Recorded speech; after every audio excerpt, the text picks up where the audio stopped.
Salam sejahtera Malaysia. Selamat pagi tuan-tuan dan puan sekali lagi.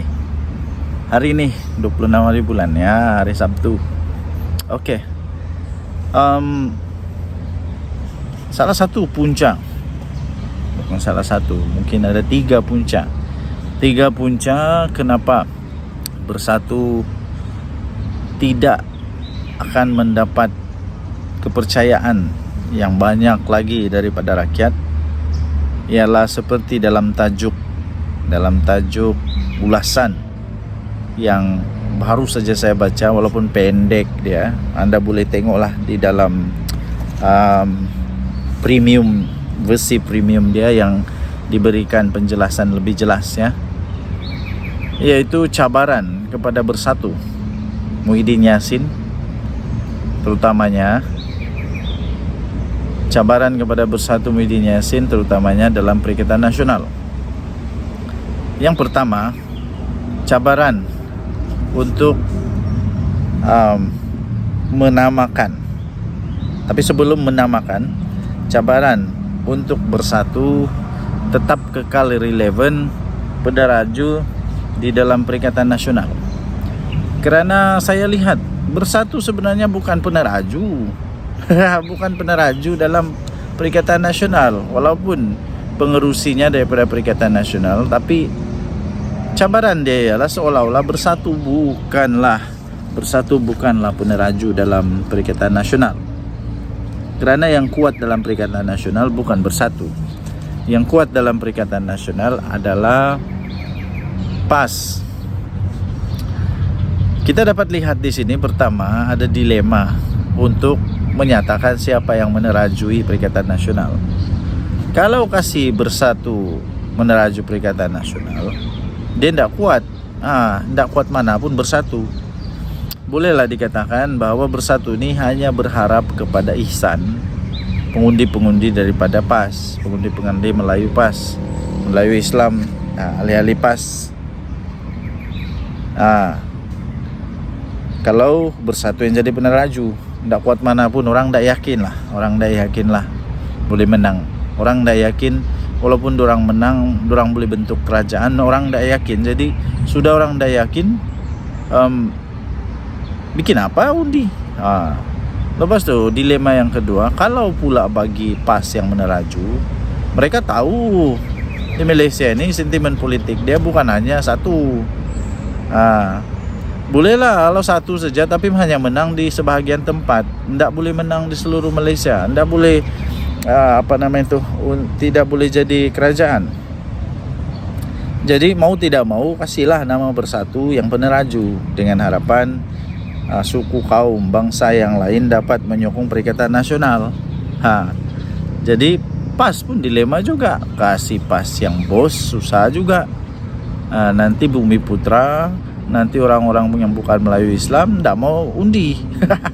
Itulah dia punya masalah juga, cabaran dia. Itu yang pertama lah, dilema untuk menentukan sama ada Bersatu masih lagi relevan atau tidak. Ini yang menyebabkan Muhyiddin susah lah. Memang susah dia jadi Perdana Menteri lagi. Yang kedua, Bersatu sendiri susah untuk membuat satu kesatuan. Susah untuk membuat satu kesatuan, menjadikan hanya satu camp saja, satu camp penyokong saja dalam Bersatu yang sokong Muhyiddin. Sebab ada juga sebenarnya bunyi-bunyi suara-suara sumbang yang sebenarnya tidak suka Muhyiddin Yassin jadi bos lagi. Mungkin sesuai untuk bos yang akan datang. Masalah dia siapa? Azmin Ali. Ramai orang tak yakin dengan Azmin Ali, kerana Azmin Ali dia ada sejarah dia sendiri, sejarah dia lompat. Tidak mustahil selepas ini, orang kata tidak mustahil lepas ini dia buat lagi apa yang dia buat. Apa yang dia pernah lakukan tidak mustahil boleh berlaku lagi. Jadi mau kasih calon si Azmin Ali susah juga. Tidak kasih calon susah juga. Hamzah Zainuddin pun susah juga. Hamzah Zainuddin pun hormat kepada Muhyiddin Yassin. Jadi tuan-tuan dan puan yang dihormati sekalian, cabaran ketiga ialah untuk menamakan siapa Perdana Menteri, siapa calon Perdana Menteri Perikatan Nasional. Nah, saya pikir PAS tidak akan berdiam diri kali ini untuk membiarkan begitu saja calon Perdana Menterinya daripada bersatu yang tak kuat manapun.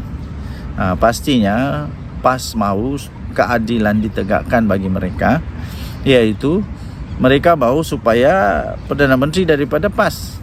Masalahnya, bila Perdana Menteri daripada PAS, rakyat Malaysia macam mana? Mau kau undi PAS? Mau kau undi PAS, terutamanya rakyat Sabah Sarawak. Rakyat Sabah Sarawak punya sentimen lain. Maukah diorang undi si Hadiah Wang? Maukah undi Hadiah Wang kah, Dr. Sem kah?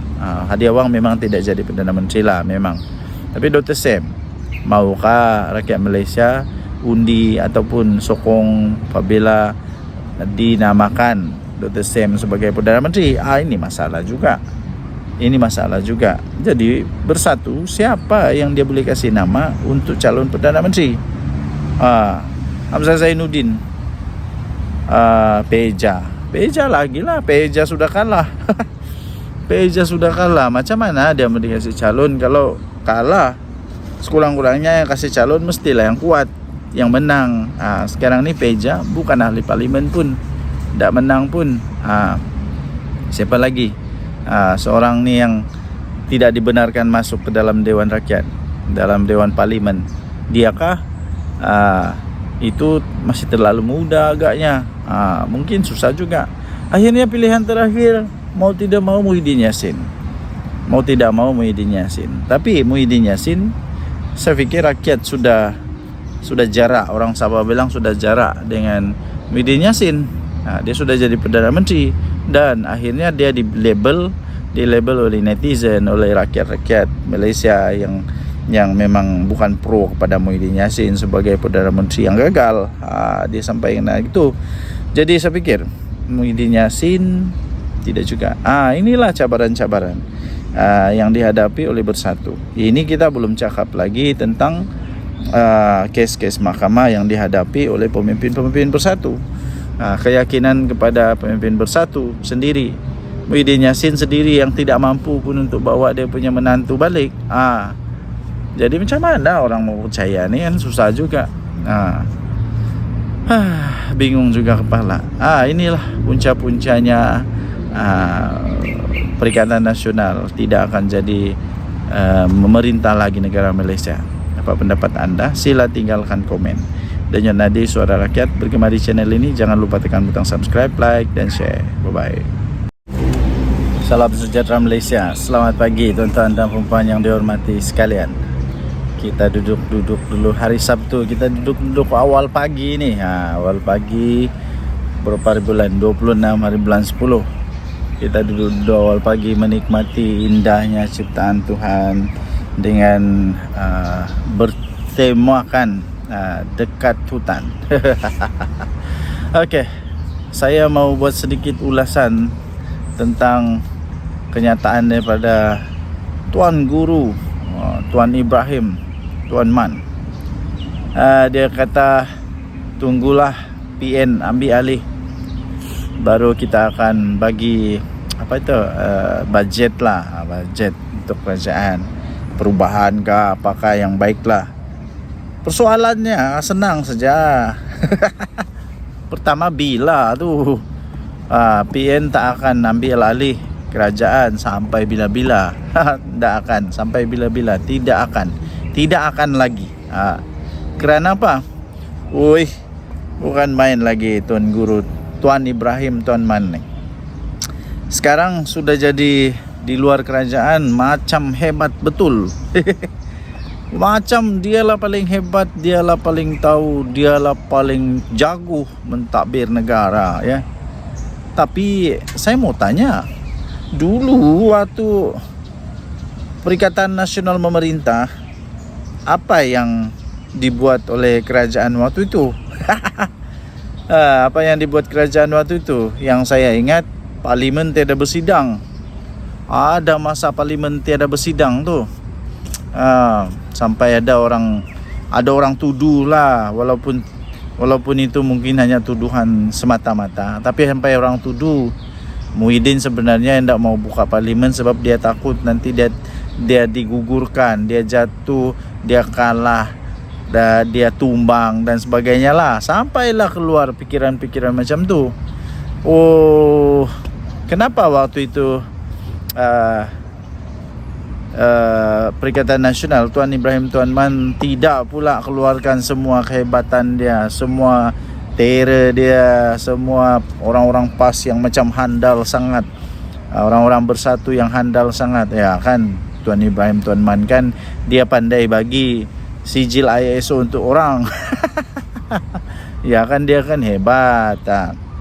Sekarang ni bila sudah jadi apa, pembangkang, sudah tidak ada kuasa, barulah mau tunjuk hebat, kata itulah, kata inilah.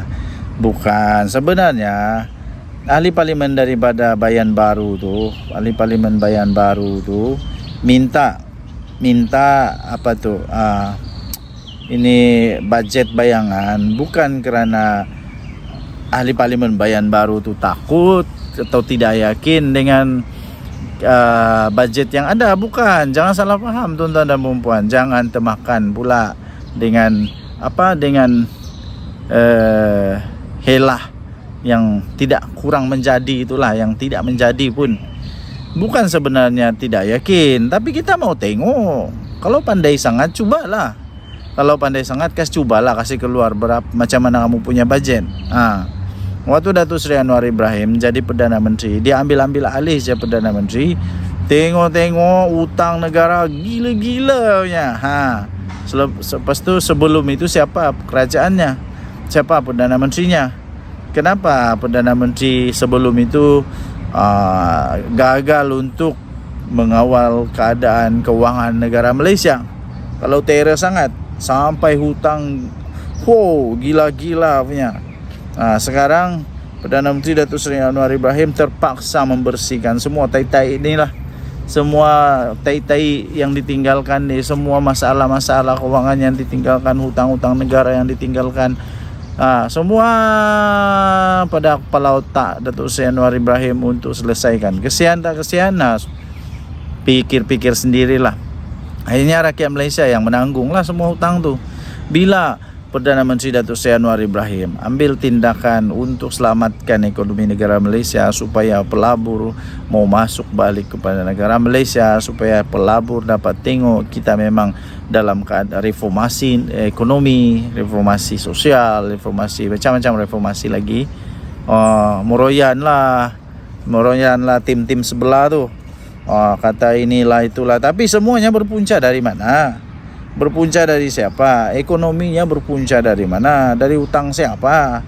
Adakah Datuk Seri Anwar Ibrahim yang buat hutang tu? Saya fikir Datuk Seri Anwar Ibrahim sekarang sedang berusaha untuk menutup hutang-hutang yang dicipta-cipta, yang tercipta, bukan dicipta, yang tercipta, yang terjadi ketika dia masih belum jadi Perdana Menteri. Bila sudah jadi Perdana Menteri, terpaksa bersihkan semua tai-tai itulah. Sekali lagi, Tuan Ibrahim Tuan Man, jangan salah faham. Kerajaan bukan tak yakin dengan bajet bayangan, bukan. Tapi kita mau tengok sejauh mana kebijaksanaan bos-bos PAS ni. Adakah mereka sudah berubah menjadi lebih bijak selepas jadi pembangkang? Ataupun sama saja, tin kosong, bisingnya lebih. Bila disuruh buat bajet bayangan, tak berani untuk tunjukkan. Adakah sebenarnya bila Tuan Guru Tuan Ibrahim Tuan Man ini sebut bahawa seolah-olah kerajaan tidak yakin dengan bajet, kami tidak kasih keluar bajet, kami tidak perlu kasih keluar bajet, dia kata. Nanti sudah jadi kerajaan semula, ambil alih kerajaan semula, nanti kita tunjuklah kehebatan kita. Alamak, sudah terlambat Tuan Ibrahim Tuan Man, sudah terlambat untuk buat itu, kerana dulu sudah ada peluang tidak buat. Sekarang mau pujuk-pujuk rakyat Malaysia untuk sokong semula, belum tentu lagi. Saya terus terang, saya mungkin belum yakin dengan apa yang ditunjukkan, prestasi yang ditunjukkan oleh PAS Bersatu Perikatan Nasional di dalam menjadi pembangkang yang hebat. Kebanyakan yang mereka duk kata dulu lah, sekarang sudah berubah sikit lah, tahniah lah diucapkan.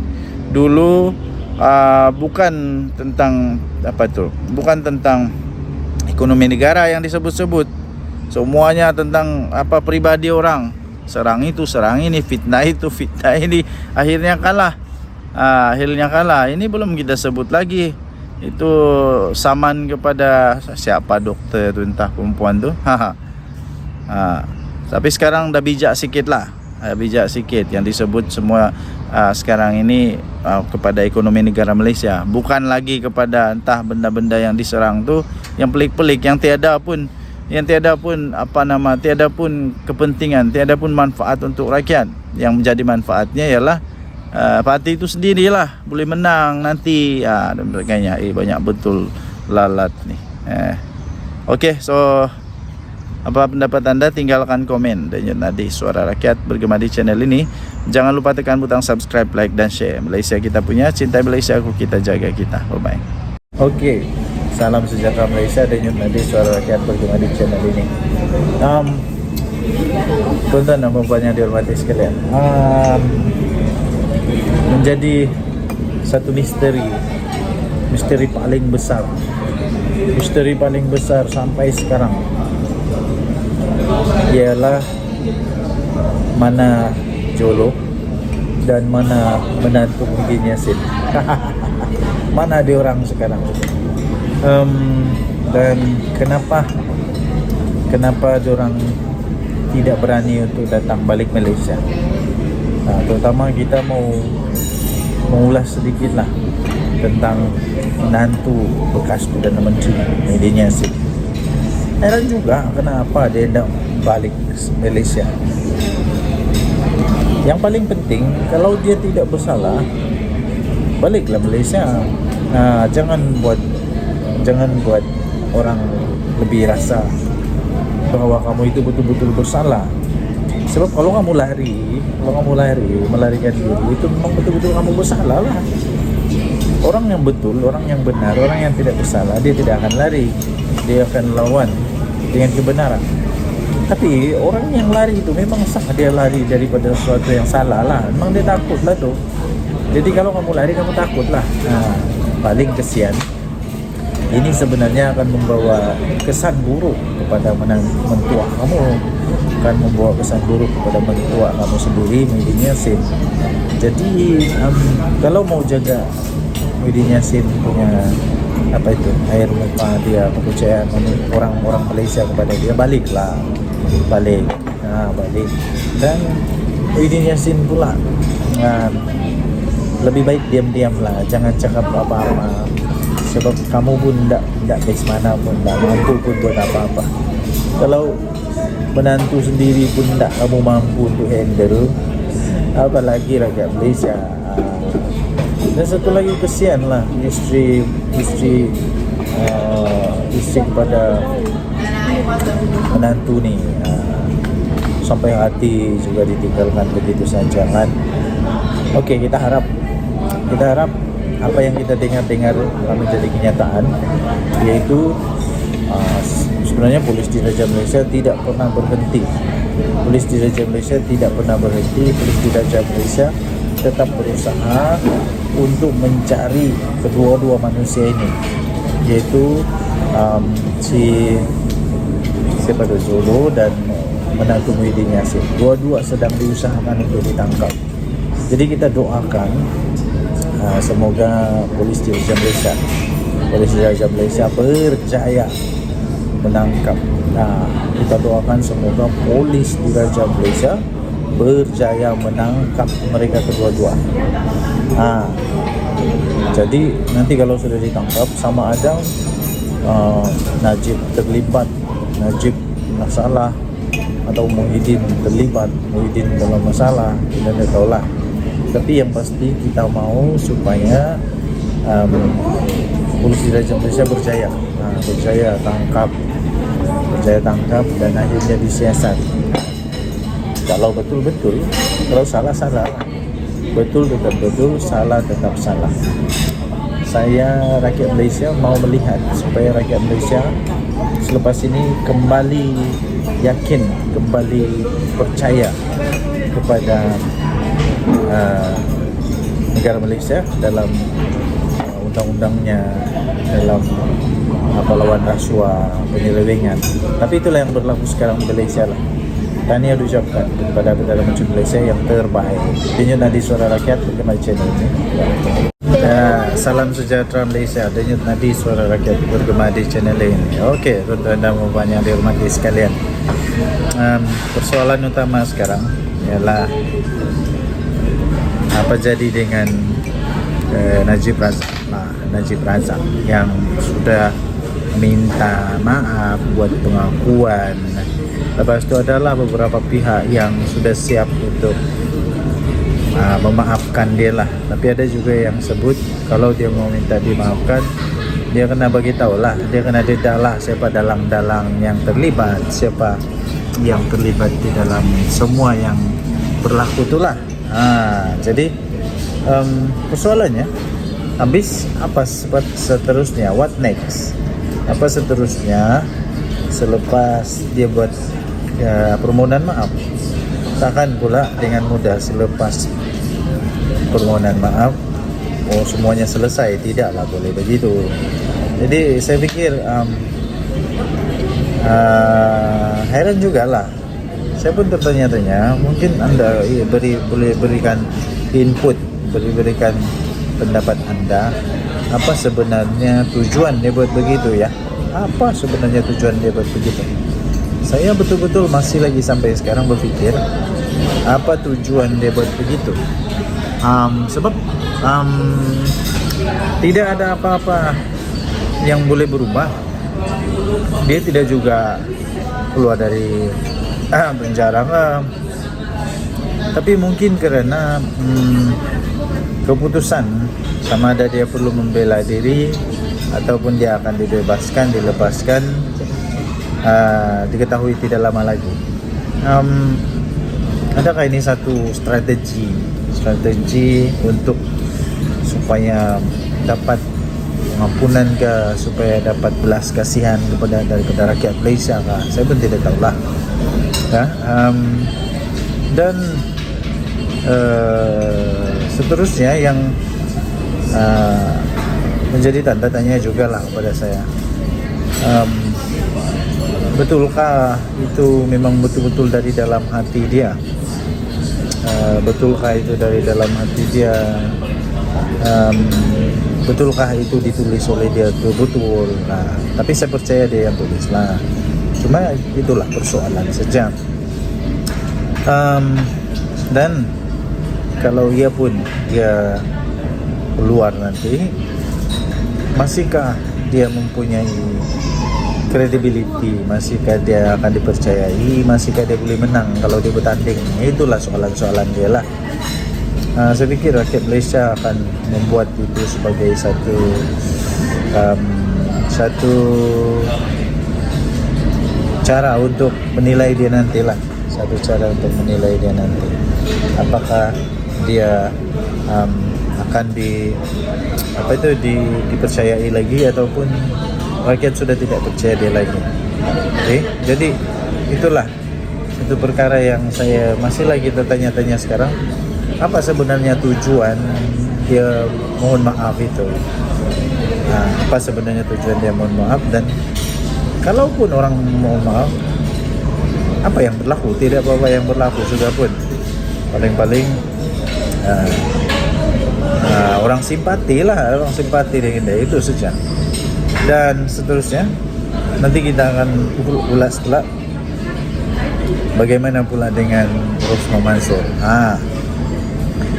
Rosmah Mansur apa pula dia punya merit? Apa pula dia punya merit? Tidak apa merit Rosmah Mansur, macam dia ada pun. Oke, Denyut Nadi Suara Rakyat bergema di channel ini. Bye bye.